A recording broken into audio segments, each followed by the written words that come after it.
Unnamayet, must be lifted. Jitaklamaha, by extinguishing material desires. Translation and purport by His Divine Grace, Srila Prabhupada Ki Jai. By the strength of scientific knowledge, one should be well situated in absolute realization and thus be able to extinguish all material desires.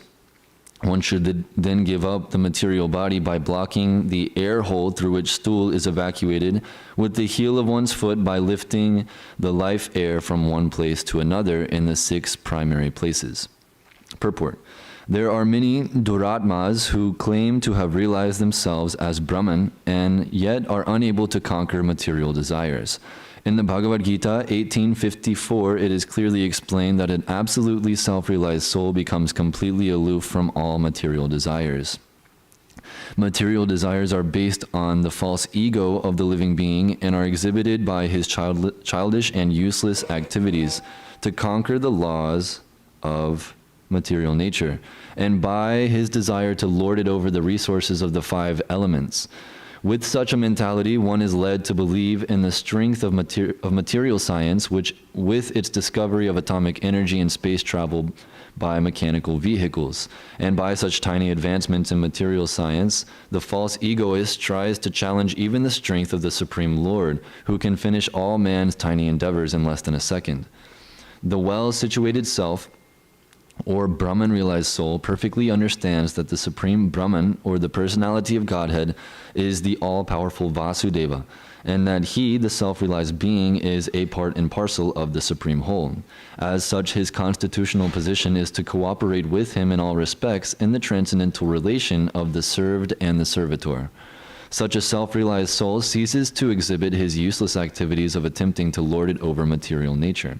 Being scientifically well-informed, he fully engages himself in faithful devotion to the Lord. The expert yogi who has thoroughly practiced the control of life air by the prescribed method of the yoga system is advised to quit the body as follows. He should plug up the evacuating hole with the heel of the foot and then progressively move the life air on and on to 6 places: the navel, abdomen, heart, chest, palate, eyebrows, and cerebral pit. Controlling the life air by the prescribed yogic process is mechanical, and the practice is more or less a physical endeavor for spiritual perfection. In olden days, such practice was very common for the transcendentalist, for the mode of life and character in those days were favorable. But in modern days, when the influence of the age of Kali is so disturbing, practically everyone is untrained in this art of bodily exercise. Concentration of the mind is more easily attained in these days by chanting of the holy name of the Lord. The results are more effective than those derived from the inner existence of the life air, the inner exercise of the life air. Om Ajnana Timirandhasya Jnananjana Shalakaya Chakshurunmilitam Yena Tasmai Shri Gurave Namaha Shri Chaitanya Manobhishtam Sthapitam Yena Bhutale Swayam Rupakaramayam Dharati Svaparantikam Vandeham Shri Guru Shri Tafparakamalam Shri Gurun Vaishnavangscha Shri Rupam Sagrajatam Sahagana Raghunathan Vitam Tam Sajivam Sadvaitam Savadhutam Parijana Sahitam Krishna Chaitanya Devam Shri Radha Krishna Padan Sahagana Lalita Shri Vishakhan Vitangscha. He Krishna Karuna Sindho Dinabandho Jagatpate Gopesha Gopika Kanta Radha Kanta Namostute Tapta Kanchana Gaurangi Radhe Vrindavaneshwari Vrishabhanu Sute Devi Pranamami Hari Priye Vancha Kalpatrubhyascha Kripa Sindhubhya Evacha Patitanam Bhavanebhyo Vaishnavebhyo Namo Namaha Jaya Shri Krishna Chaitanya Prabhu Nityananda Shri Advaita Gadadhar Srivasadi Gaur Bhakta Vrinda Hare Krishna Krishna Krishna Hare Hare Hare Rama Rama Rama Hare Hare. Ithang munis tu paramid vyavastito vijnana drigvirya surandhitashayah swaparshnena pidya gudang tato nilang sthaneshu shatsunnamayejitakklamaha. By the strength of scientific knowledge, one should be well situated in absolute realization and thus be able to extinguish all material desires. One should then give up the material body by blocking the air hole through which stool is evacuated with the heel of one's foot and by lifting the life air from one place to another in the 6 primary places. So this verse is talking about scientific knowledge, and then alongside of talking about scientific knowledge, we're also talking about the chakras. which is interesting. A lot of people think that spirituality and science don't really go hand in hand, and most people don't have any kind of scientific understanding of spirituality at all. But Prabhupada is explaining here the scientific execution of spiritual activities. And specifically, he's talking about the strength of scientific knowledge itself. And he explains what is knowledge, what is knowledge, and what is scientific knowledge in many places, but specifically in his book, The Teachings of Lord Chaitanya. I think it's chapter 23, where he's discussing why to study the Vedanta Sutra. He explains that knowledge is information which is gathered from the scriptures. So already there, we're kind of separating the mundane knowledge of the modern day scientists and whatever, whatever. We're separating that from, this information which we're gathering from the scriptures. So this is accepted by all authorities, all spiritual authorities, as what is real knowledge. And further on, he explains that what makes this knowledge scientific is whenever it's gathered from the scriptures under the guidance of a bona fide spiritual master. So this principle of Guru Parampara is actually the principle of scientific knowledge. And Prabhupada explains this in many different places. One time he had a disciple who was kind of engaged in studying at a university for the sake of doing scientific preaching, and there he was studying a book called The Chariot of the Gods, I believe, and he went to Prabhupada and started asking him questions about what this book was talking about, where they were kind of describing like vimanas and different technologies which were apparent in the Vedic literatures. And before he could even really finish his sentence asking Prabhupada about Vedic science, Prabhupada cut him off and said that Vedic science means Guru Parampara. So this is what we should understand whenever Prabhupada is talking about scientific knowledge, whenever Prabhupada is talking about science. And he's also discussing materialistic science in the purport, where we're talking about atomic energy, space travel, vehicles, and different things like this. So we need to understand that when Prabhupada is talking about scientific knowledge, at least in the context of the Srimad Bhagavatam, we're talking about Guru Parampara. So by the strength of scientific knowledge, by the strength of Guru Parampara, is saying here that one should be well situated in absolute realization and thus be able to extinguish all material desires. So whenever one is receiving knowledge in a scientific way, then one is given practical realization of the situation of the Supreme Personality of Godhead. In other words, one can directly experience God whenever one is connected with God through the Guru Parampara. So this is the process which is being given to us through the disciplic succession. So therefore, we might question why we're talking about these things like plugging the life air holes and moving the life air to different points in the body. This isn't something that is directly talked about by our acharyas, at least apparently, and different devotees have discussed this before me, so I won't really get into it so much. But you'll see here that Prabhupada explains why this isn't the process that we do, and that the real process is by direct association with Krishna via the process of chanting his holy names. And where is it? I'm forgetting the...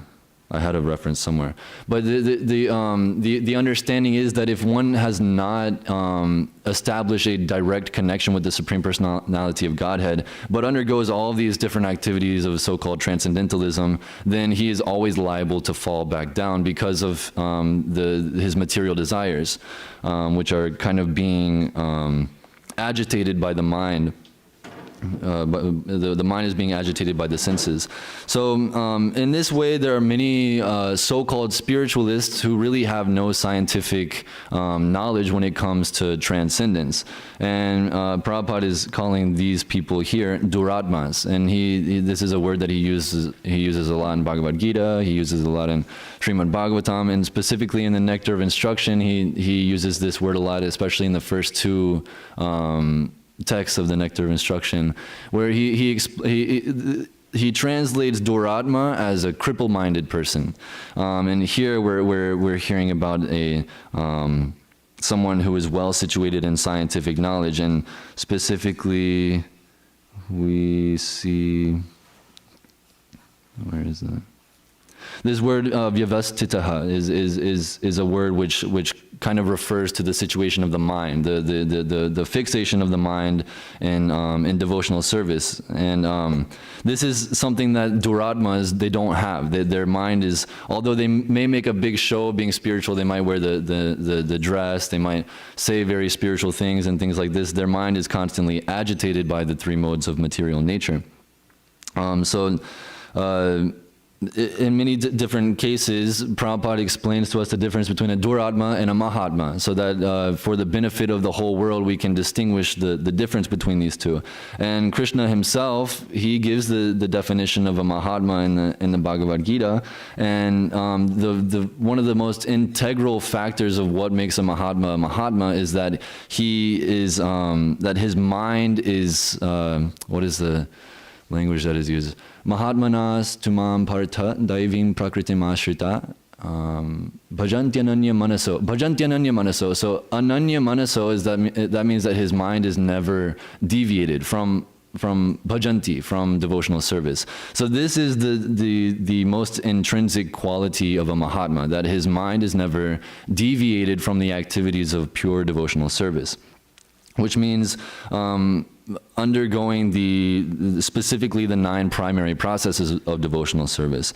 So for one who is claiming to be a Mahatma, or at least presenting himself as such, but does not have any scientific knowledge coming from a bona fide disciplic succession, and also is not constantly engaged in pure devotional service, we can understand that this is actually a Duratma.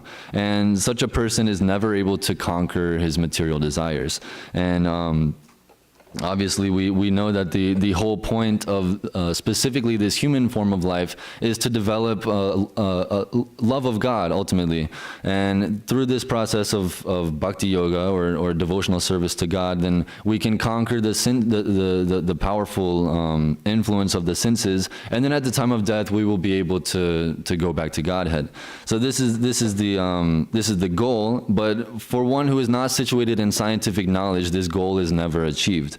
Because of their endeavor to always enjoy the material nature, they're forced to take birth in different material bodies, depending on their karma.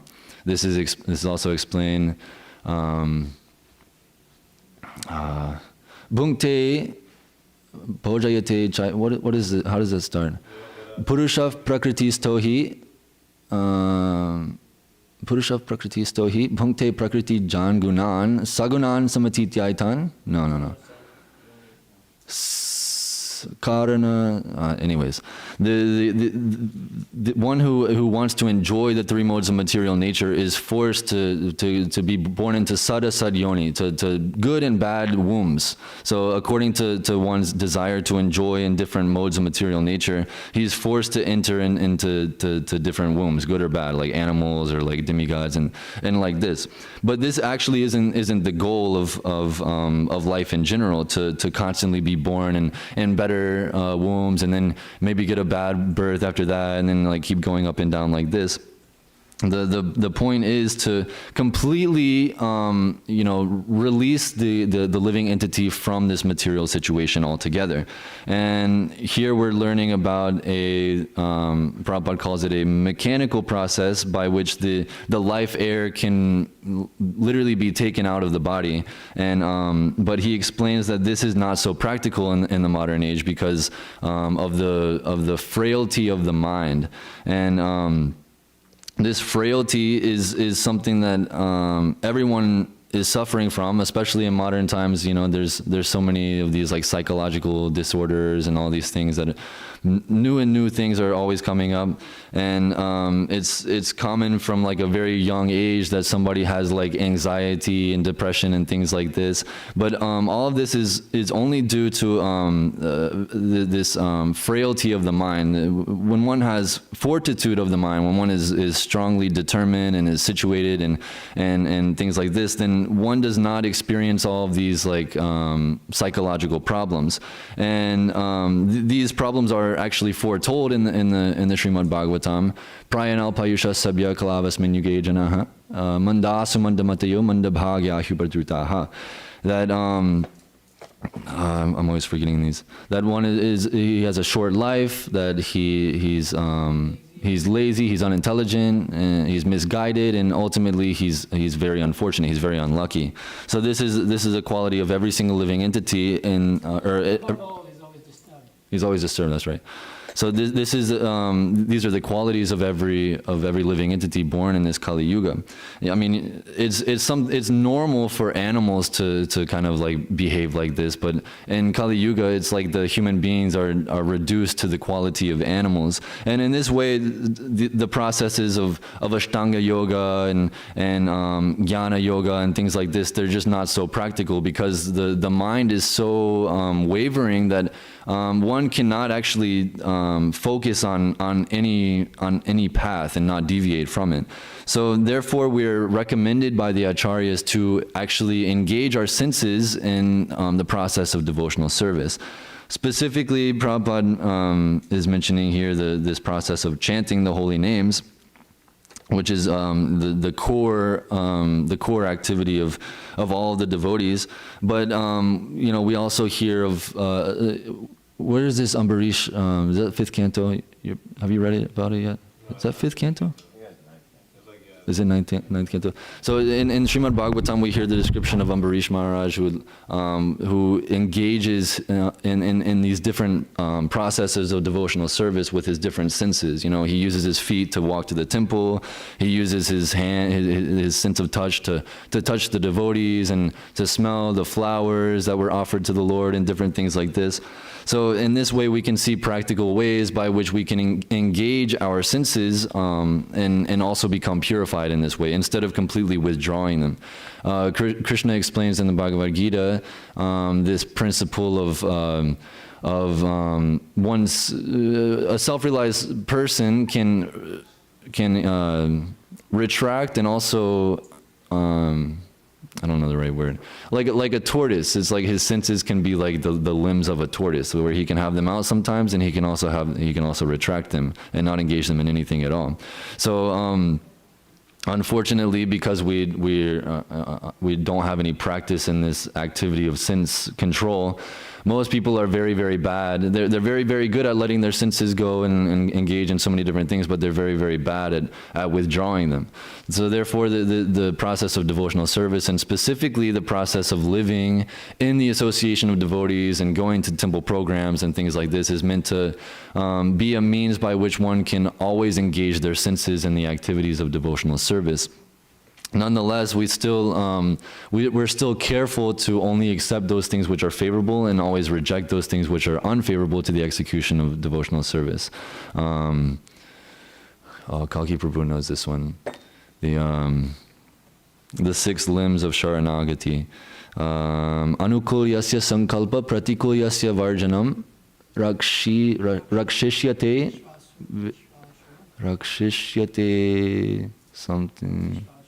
Vishvate Goptritve Varanang Tata Atmanikshepa Karpanye Shadvidhi Sharanagatihi. So this explains the 6 different aspects of surrender to the Supreme Personality of Godhead. And first and foremost is the acceptance of those things which are favorable and the rejection of those things which are unfavorable. So even a devotee, even though he's not, engaging in this process of like Ashtanga yoga or anything like that, he still needs to develop the skill of being able to withdraw his senses whenever there's any case of something being unfavorable for devotional service. Of course, it's very good to engage the senses in things like taking prasadam and walking to the temple room and hearing the chanting of the devotees and things like this. But these same senses can be misused in the processes of like eating karmi grains and walking to the club and hearing mundane music and things like this. And especially whenever we're going out to the real world and distributing books and preaching and stuff like this, we're constantly being exposed to these different things.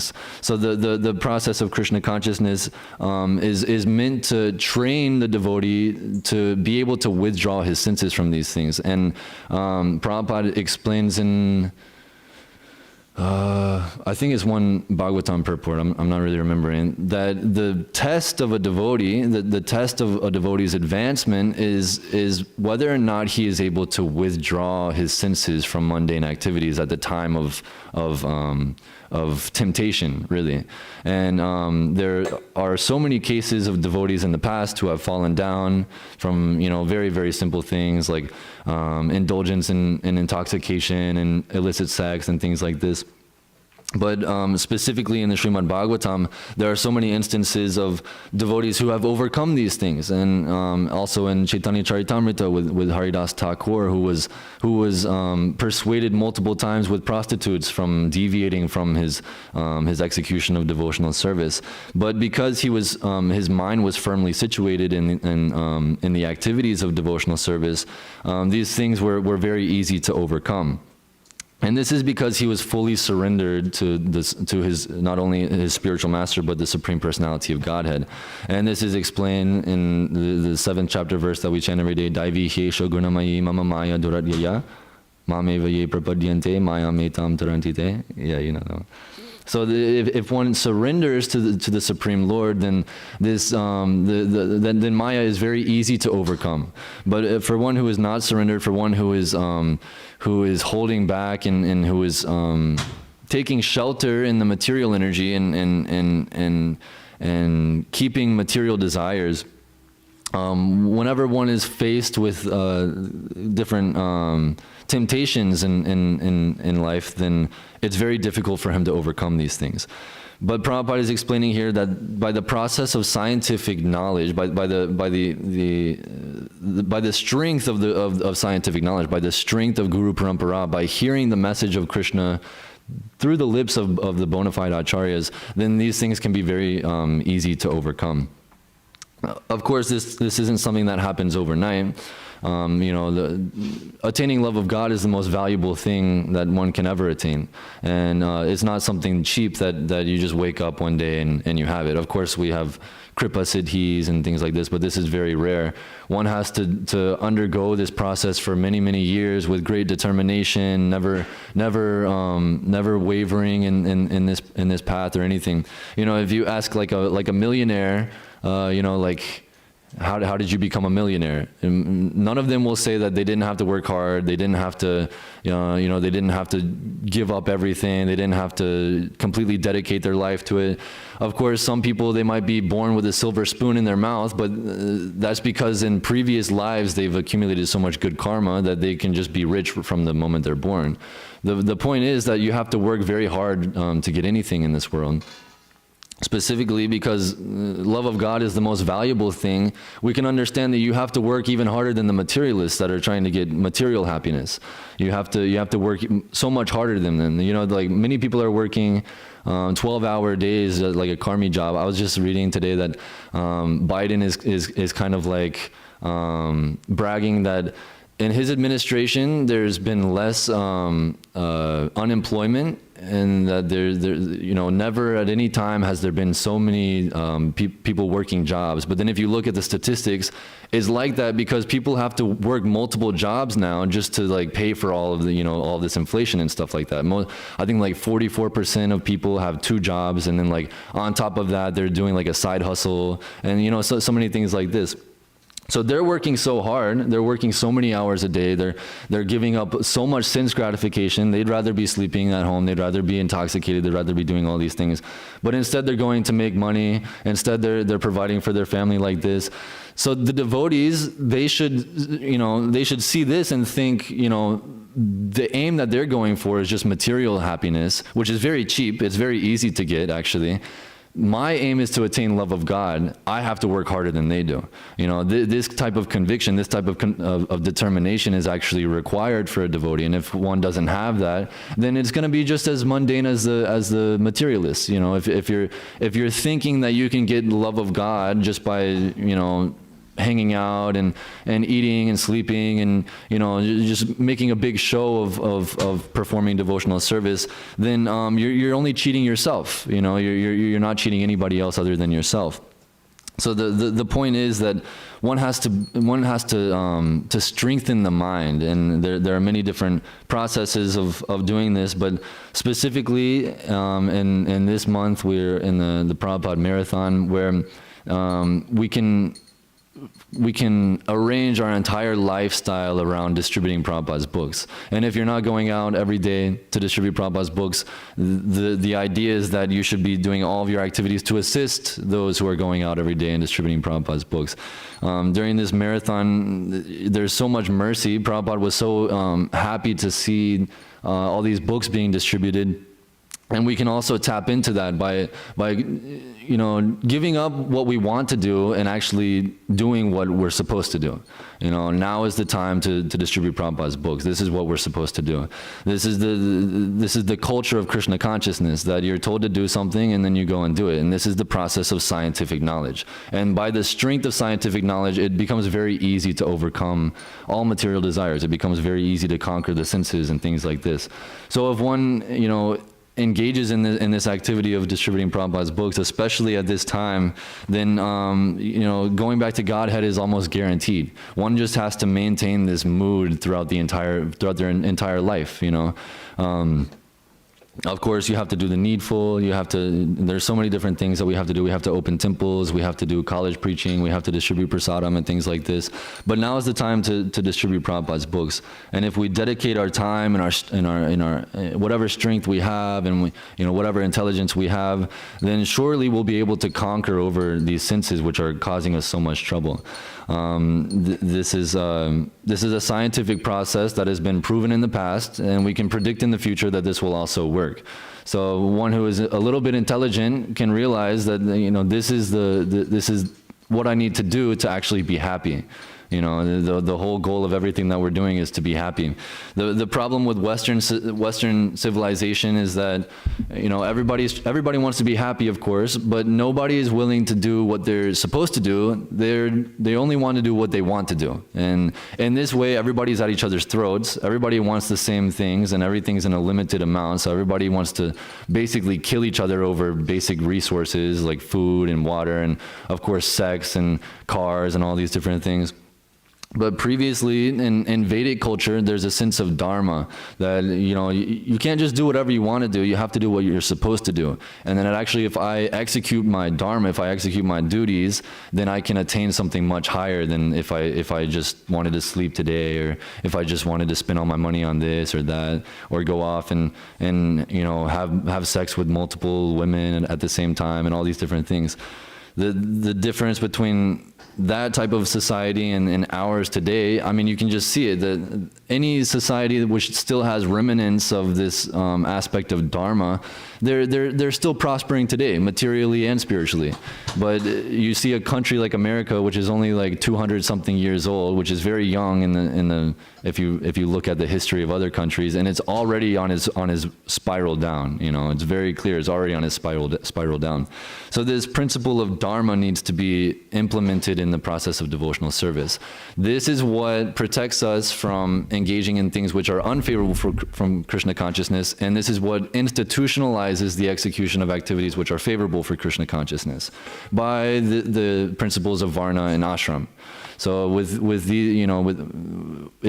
one engages in the activities of varnashram dharma, which is coming through a bona fide disciplic succession, then actually this is what can help you conquer the senses. You might think that entering into family life won't help you conquer the senses, or you might think that working a job won't help you conquer the senses and things like this. But the institution of varnashram dharma is meant to actually provide an institution by which everyone can conquer the senses and engage in Krishna consciousness while executing their duties, while executing the, apparently worldly activities for the maintenance of their families and things like this. So here we're all young, we're all fully dedicated to spreading this movement. Right now the only thing that we need to be thinking about is distributing Prabhupada's books. taking prasadam only as much as we need it to maintain our body, and having a nice strong body so we can carry lots of books and things like this. But anything outside of this scope of things which are favorable for distributing Prabhupada's books, these things need to be rejected. Right now is the time where we should focus on this. And in this way, you'll find it very easy to control the mind, to control the senses and things like this. And if you can do this your whole life, then that's the best possible thing. Then at the time of death, then your life air will leave your body, and it'll never come back down to the material world. So anyways, there was a few other points.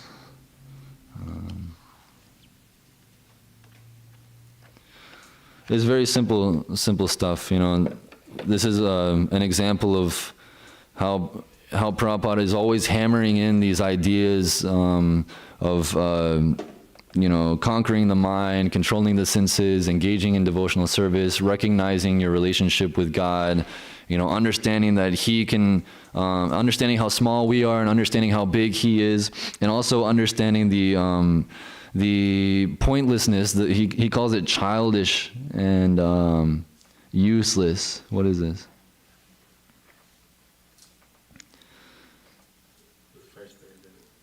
Oh, yeah. Material desires are based on the false ego of the living being and are exhibited by the childish and useless activities to conquer the laws of material nature. So, these are basic points that Prabhupada is always hammering into our thick skulls. That engagement in mundane activities is childish, it's useless, you won't be happy, there's nothing good about it. And engaging in devotional service, this is how you'll be happy. This is how you'll never be agitated by the mind. You'll always overcome any obstacles that you face.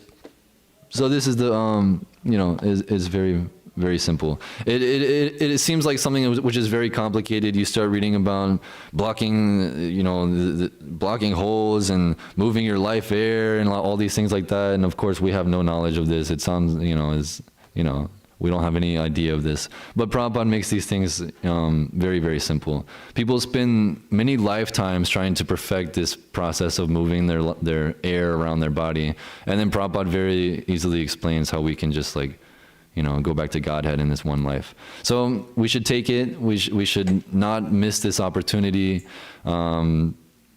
It's very rare. Now is the time to fully engage in this book distribution. Now is the time to fully take advantage of what Lord Chaitanya came here to give. And I'll end it there. If anybody has any questions, comments, or anything like that, we can take them. Do you have anything? Any questions? Yes, Prabhuji. Thank you. Very nice class, Prabhu. I was thinking of, this point you just brought up about childish and useless activities. And of course, on one side there's devotional service.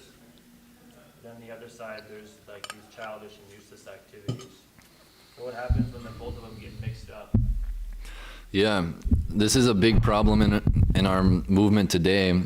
Believe it or not, this is actually one of the biggest problems in ISKCON in India, is that there's a lot of preachers telling people that if you just mix these things together, then you're good to go. This is what Prabhupada came to give us. He came to give us, chanting japa and going to kirtans and all these things like that. But, it's fine to maintain all your other material attachments. It's fine it's fine to try to advance in material life. This is a big problem, Of course, there's so many preachers in India. Here, I wish we had this problem, but there's hardly anybody preaching anything here. But the understanding is that it waters everything down. It completely dilutes the message that Prabhupada came here to give. So there's nobody being benefited by it. In fact, it's the most dangerous thing. This is what is called jiva himsa, which is violence to the living entity, is to preach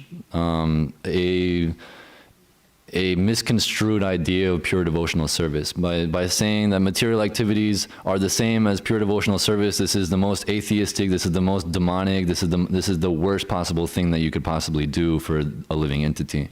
And there was another thing I wanted to say.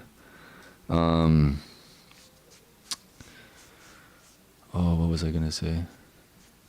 anyways, yeah, it's just a useless thing. The oh man, what was that?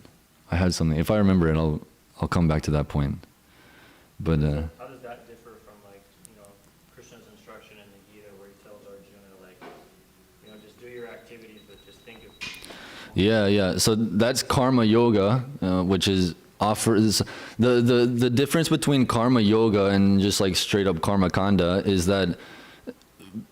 And well, it's not even karma kanda. It's just a completely like it's activities under the misunderstanding of what they're even doing. First of all, one has to be situated in scientific knowledge. One has to be receiving knowledge from a bona fide disciplic succession. And then under the execution of those activities, they're not necessarily thinking that their job is devotional service. They're thinking, I just need to do my duty. I need to do my job. Whatever I get from the fruits of these activities, then I offer it to Krishna.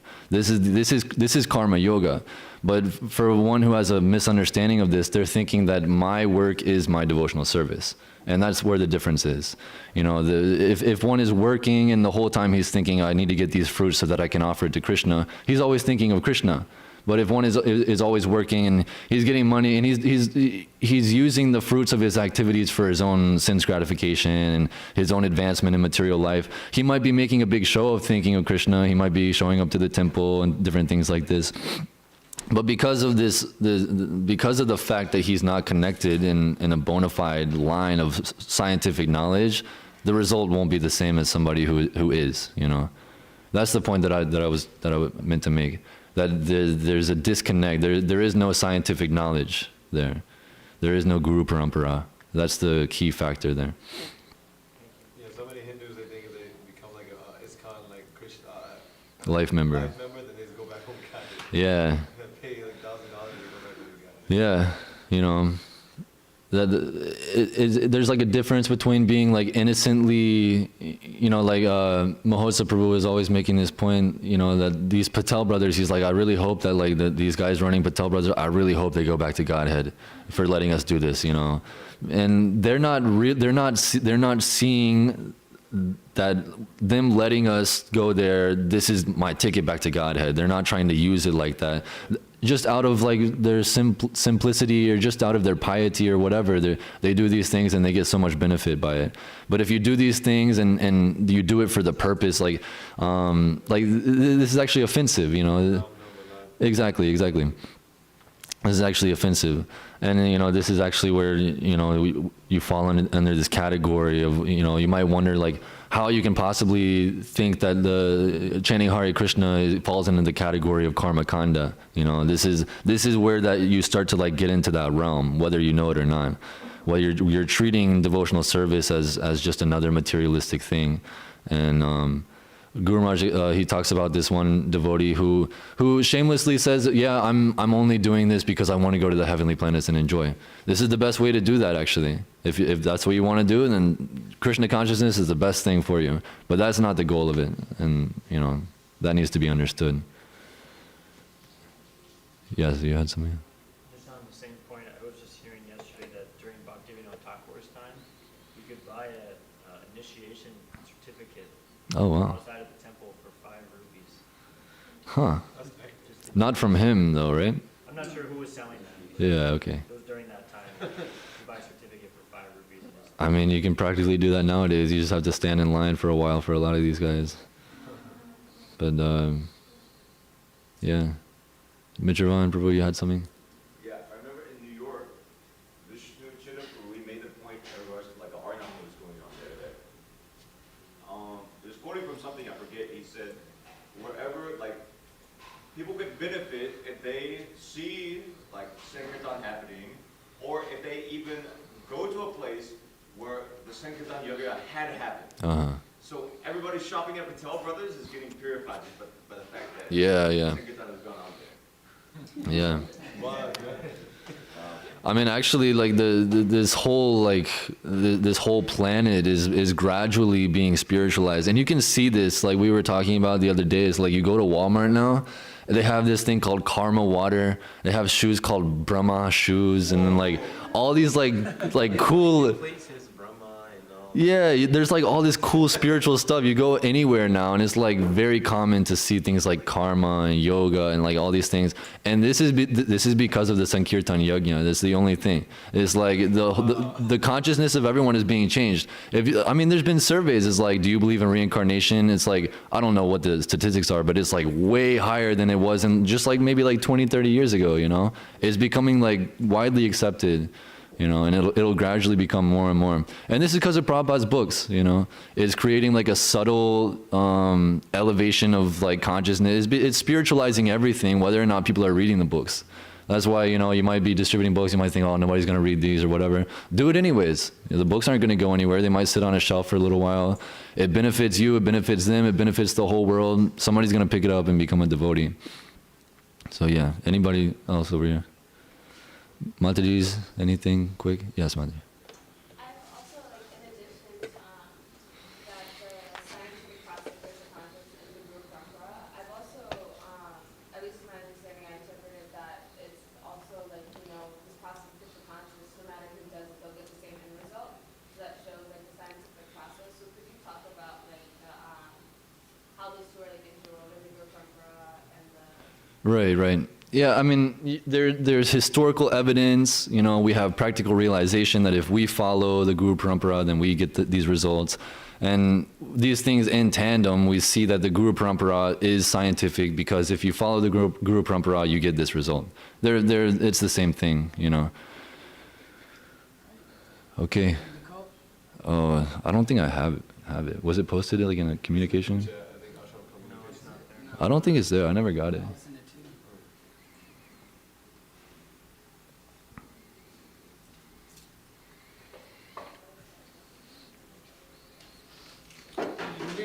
Yeah, this is what we're reading? Yeah. Well, no, this is the opening thing. You gotta read that and then... Okay. So this is the Sankirtan, which is the life and soul of our movement. The quotes from Srila Prabhupada presented here are in chronological order to give a little feel for the evolution of Sankirtan and preaching in our Krishna consciousness movement. We can see how wonderfully Srila Prabhupada encouraged his devotees in their preaching efforts, going from street chanting and free pamphlet distribution to book printing and distribution as our most important activity. Hare Krishna. Hare Krishna. Okay. This is what I read. The word kriyasu, meaning by manual labor or by work, is important in this verse. One should engage in practical service to the Lord. In our Krishna consciousness movement, all our activities are concentrated upon distributing Krishna literature. This is very important. One may approach any person and induce him to read Krishna literature so that in the future, he also may become a devotee. Such activities are recommended in this verse. Such activities will always remind the devotees of the Lord's lotus feet. By fully concentrating on distributing books for Krishna, one is fully absorbed in Krishna. This is samadhi. Jai. Srila Prabhupada ki jai. Srila Prabhupada's transcendental book distribution ki jai. Vancha kalpatarubhyascha kripa sindhubhya Patitan pavanebhyo